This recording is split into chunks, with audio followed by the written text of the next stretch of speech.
क्या आप एक ही पाप को कर कर के थक चुके हैं? क्या पाप से बचे रहना संभव है? अगर है तो आप कैसे बचे रहेंगे? देखिए, इस संसार में ना मैं ना आप, कोई भी मनुष्य परफेक्ट नहीं है। हम सब में पाप है और हम सभी पापी हैं। हम सब ने खुदा के विरुद्ध पाप किया है। रोमियो की पत्री कहती है, इसलिए कि सब ने पाप किया है और परमेश्वर की महिमा से रहित है। मसीह में जब हम पाप करते हैं तो आपके अंदर एक युद्ध सा चल रहा होता है। आपके अंदर दो तरह के स्वभाव हैं, एक आपका आत्मिक स्वभाव, एक आपका पुराना शारीरिक स्वभाव। और ये दो तरह के स्वभाव आपस में कॉन्ट्रडिक्ट करते हैं। आपका पुराना स्वभाव शरीर की लालसाओं को पूरा करना चाहता है और आपका नया आत्मिक स्वभाव आत्मा की बातों पर चलना चाहता है और परमेश्वर का विश्वास योग्य बने रहना चाहता है।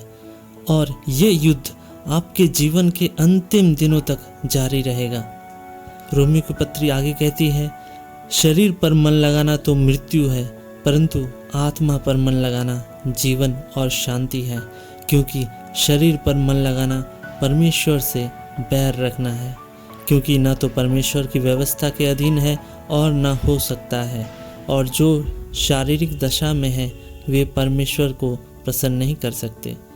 जब हम इसे ऐसे समझते हैं कि ये लड़ाई हमारे पाप में स्वभाव और हमारे नए आत्मिक स्वभाव के बीच है।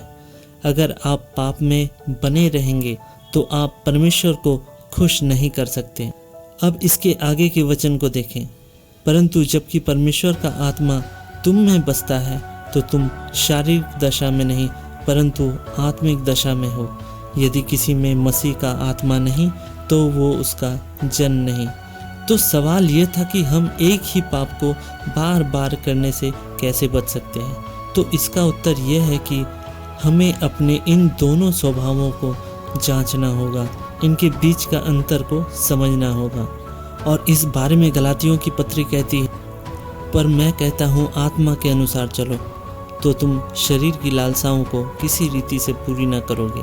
क्योंकि शरीर आत्मा के विरुद्ध में और आत्मा शरीर के विरुद्ध में लालसा करती है, और ये एक दूसरे के विरोधी हैं, इसलिए कि तुम जो करना चाहते हो वो ना करने पाओ। और यदि तुम आत्मा के चलाए चलते हो तो व्यवस्था के अधीन ना रहें। देखिए, जब आप मसीह में आगे बढ़ने की कोशिश करते हैं, शैतान आपके और हमारे मन में टेम्पटेशन लाता है। हर तरह के ट्रिक्स वो आजमाएगा और कई बार एक ही ट्रिक्स को आपके सामने लाएगा, क्योंकि वो जानता है कि इस पर्टिकुलर टेम्पटेशन में आपका सेल्फ कंट्रोल नहीं रहता।